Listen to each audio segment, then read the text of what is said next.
तो नमस्कार दोस्तों, विद्या जीएस सेंटर में आपका स्वागत है। तो आज हम आपसे बात करने वाले हैं भारत के राष्ट्रीय प्रतीक यानी नेशनल सिंबल के बारे में, यानी इंडियन नेशनल सिंबल्स के बारे में। तो आज का हमारा पहला प्रश्न है, किस वर्ष में जनगण मन को जनगण मन को भारत के राष्ट्रीय गान के रूप में अपनाया गया? इसका आंसर क्या हो जाएगा? 24 जनवरी 1950 को। चलते हम आगे। अगला हमारा प्रश्न है, संपूर्ण राष्ट्रीय गान का वादन या गायन काल कितना है?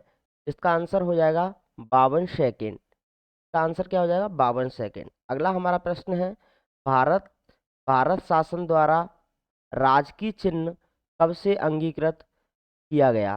तो इसका जो आंसर है, इसका आंसर हो जाएगा 26 जनवरी 1950 को। चलिए बात करते हैं हम अगले प्रश्न के बारे में।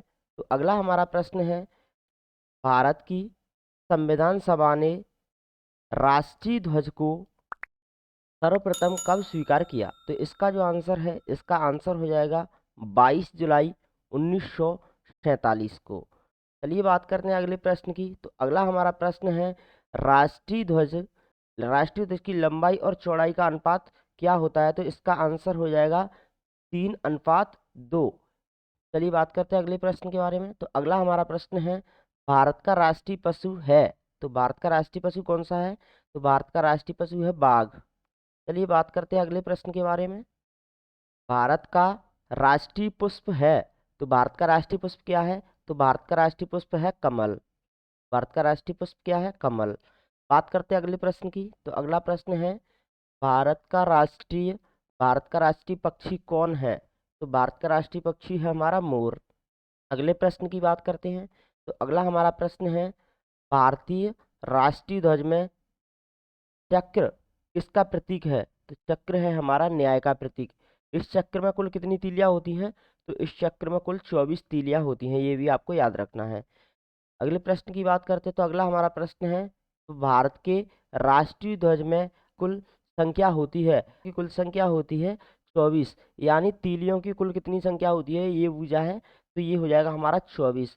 यह वो प्रश्न है दोस्तों जो कभी न कभी किसी न किसी एग्जाम में आए हैं। अगर आपको हमारी मेहनत पसंद आ रही तो आप हमारे चैनल को सब्सक्राइब कर लें और वीडियो को लाइक कर दें और ज़्यादा से ज़्यादा दोस्तों के साथ शेयर करें। चलिए दोस्तों, चलते हैं अगले प्रश्न की ओर। अगला हमारा प्रश्न है, तो शक संवत पर आधारित राष्ट्रीय पंचांग कब अपनाया गया? इंडियन गवर्नमेंट द्वारा शक संवत पर आधारित राष्ट्रीय पंचांग कब अपनाया गया? तो यह अपनाया गया 22 मार्च 1957 को। कब अपनाया गया? 22 मार्च 1957 को। चलिए चलते अगले प्रश्न की ओर। अगला हमारा प्रश्न है, संविधान सभा के में किस अधिवेशन में राष्ट्रीय ध्वज को अपनाया गया है? तो यह अपनाया गया चौथे अधिवेशन में। यह अधिवेशन 14 जुलाई 1947 से प्रारंभ हुआ था, 31 जुलाई 1947 तक चला था। चलिए बात करते हैं अगले प्रश्न के बारे में। तो अगला हमारा प्रश्न है, बाघ को अन्य किस नाम से जाना जाता है? तो बाघ का वैज्ञानिक नाम है पैंथरा टाइग्रेस। चलिए बात करते हैं अगले प्रश्न के बारे में। तो अगला हमारा प्रश्न है, देश में बाघ परियोजना कब शुरू की गई? इसका आंसर हो जाएगा अप्रैल 1973 में। बाघ परियोजना कब शुरू की गई? तो यह की गई अप्रैल 1973 में।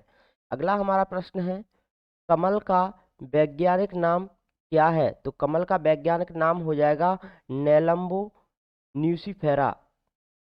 कमल का वैज्ञानिक नाम क्या हो जाएगा? नेलम्बो न्यूसीफेरा। अगले प्रश्न की हम बात करते हैं। तो अगला हमारा प्रश्न है, मोर का वैज्ञानिक नाम क्या है?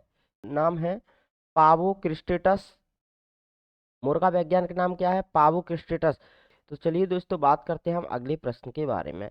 अगला हमारा प्रश्न है, भारत का राष्ट्रीय वृक्ष है। तो भारत का राष्ट्रीय वृक्ष क्या है?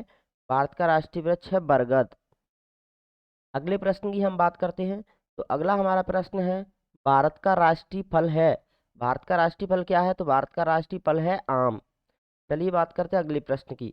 अगला हमारा प्रश्न है, भारत का राष्ट्रीय वाक्य है। तो भारत का राष्ट्रीय वाक्य है सत्य में जयते।